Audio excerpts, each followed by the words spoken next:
Hey folks, and welcome back to Glenn and Adrian's Rock Talk. That's Adrian. And that's Glenn. And today we're going to take a look at The Warning perform Animosity acoustically on Televisa Monterrey. This would have happened in October of 2021, most likely, somewhere in that vicinity. There's also a little bit of an interview afterwards. As a matter of fact, the interview may be just as long as the song.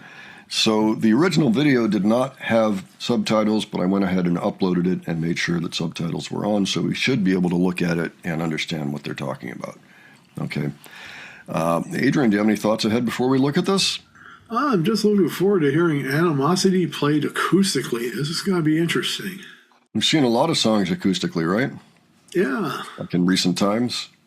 Yeah, I like the way they play acoustic songs. You know, it gives a whole different sound to the song, you know, depending on how they play it. Yeah, I agree. All right, yeah, let's hear them do this one. This is kind of a rarity, I think, in terms of being acoustic.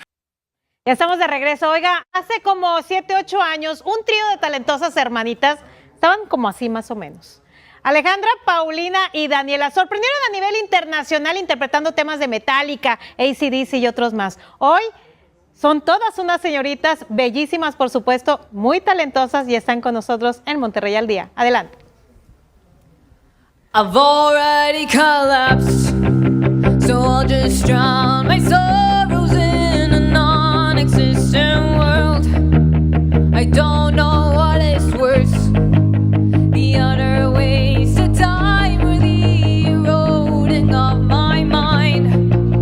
Alive means to be dead, a bullet to the head. Get dressed in black and torn again. Fake funerals for all my friends, 'cause I can't let it go. No, I won't let it go. It's killing me again. I replay it in my head when I'm alone. I hope that you're alone now. It's not me, it's you, the one who never got a pooch on your guilt. If karma doesn't hit you, then I will. Mayday, mayday, this ship is going down. Lost inside my thoughts again, living hollow to pretend. Mayday, mayday, this ship is going down. Bury the truth of the lie you created. Bury yourself and remember me when you're alone.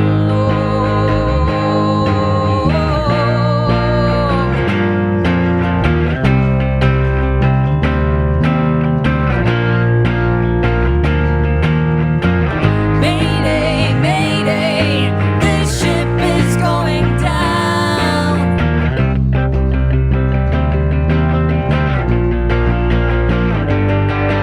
It's killing me again. I replay it in my head when I'm alone. I hope that you're alone now. It's not me, it's you, the one who never got a pooch on your guilt. If karma doesn't hit you, then I will. Muy bien, The Warning con nosotros en Monterrey al Día. ¿Cómo están, chicas? Muy bien, Ay, no, me pongo acá gracias. arriba porque ya hasta me da pena, Dios, y estaban así chiquitas. Jugaban a cantar, jugaban a ser estrellas internacionales y hoy es una realidad. ¿Cómo están, chicas? Muy bien, bienvenidas. gracias. Muy contentas de estar aquí. No, al contrario, nosotros emocionados porque además después de una larga pausa, porque entre la pandemia y entre que se hacían conciertos y no, no las habíamos visto. Sí, no, tuvimos un tiempo de pandemia un poco difícil, pero aprovechamos este tiempo para hacer música nueva. Estamos aquí promocionando nuestro nuevo EP, Mayday, que está ahora disponible en todas las plataformas digitales. Por supuesto, me comentaban fuera del aire que durante este tiempo estaban trabajando en el material. Aquí, todo lo hicieron en Estados Unidos, ¿verdad? Sí, nos fuimos 3 meses a Nueva Jersey a grabar este nuevo material y estamos muy emocionados ya por estar compartiéndolo con todo el mundo. No, y yo creo que sus fans muchísimos más. En este tiempo son que 7, 8 años en que han recorrido un camino muy largo, pero también lleno de muchas sorpresas. ¿Qué es lo que más les ha cautivado de este camino?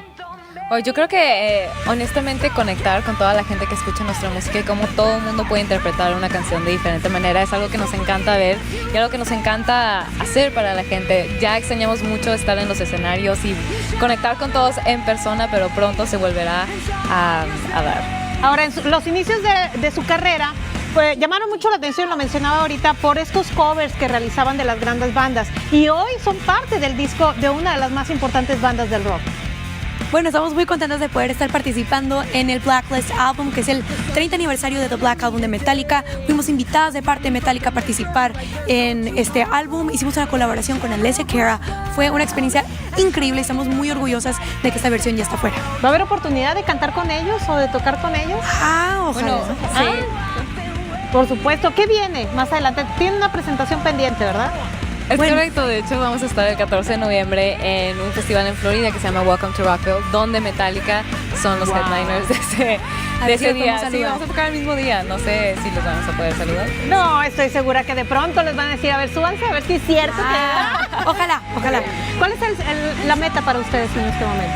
Yo creo que seguir compartiendo nuestra música y poder compartir más ese nuevo EP, Mayday, que ya está disponible en todas partes, y nada más seguir haciendo música, compartiéndola, y pues ojalá podamos hacer esto por muchos más años. Por supuesto que sí, estoy segura que así será. Muchísimas gracias, chicas, una de veras enorme felicitación, qué orgullo que sean regias, que hayan nacido precisamente entre músicos regios, porque sé que aparte de tu papá y tu mamá que siempre están pegados, un saludo a tu mamá que está convaleciente, un saludo, y que sé que está como mamá gallina, ¿no? Hinchada de felicidad de verlas.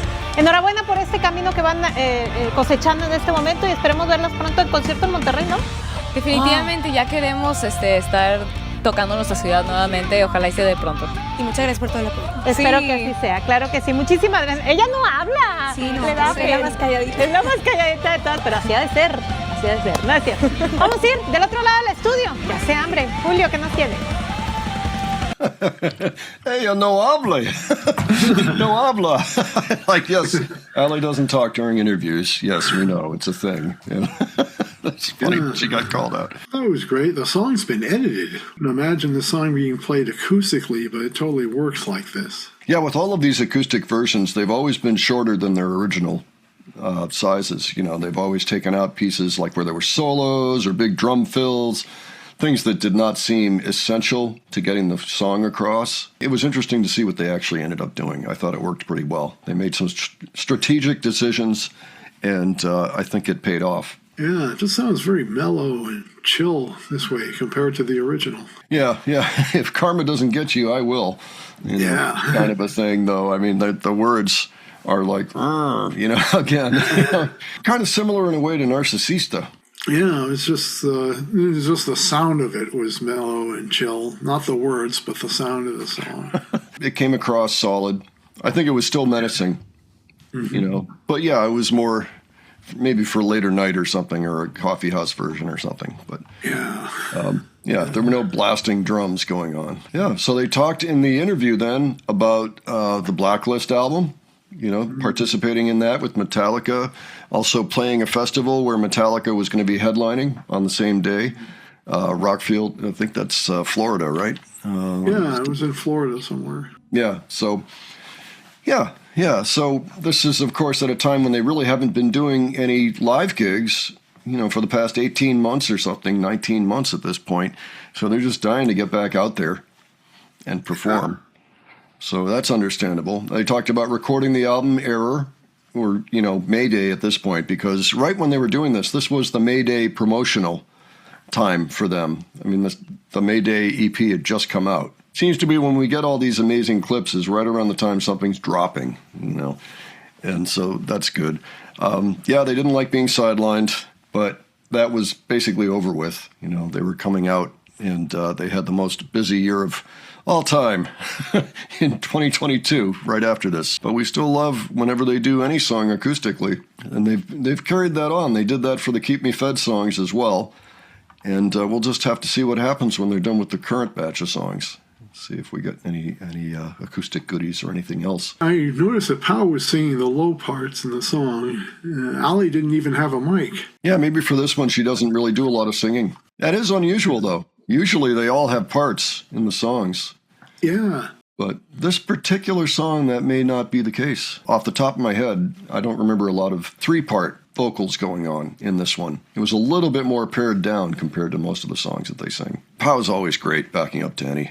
You know, we talked about that with Crimson Queen. Pau's really got a knack for getting the right backing vocal on a lead vocal, and that is such a huge skill to have. It can really add to the strength of a song in a subtle way, too. You might not even realize it. Well, okay, so that was a lot of fun, and I hope that this helps some people who maybe wanted to watch this, but there were no captions. You know, well, now we've got captions, so you can look at those. So give your thoughts on this, and you know, whatever else you were doing as a Warning fan at the time, what you were experiencing, you know, what you were waiting for, all of that, I'd be interested to know. And if you have other suggestions for us, you can leave those below. And if you enjoyed this video, please give it a like. And if you enjoyed the presentation, please subscribe. All right, thanks so much for joining us, and we'll catch you on the next one. Take care, folks. See you all later.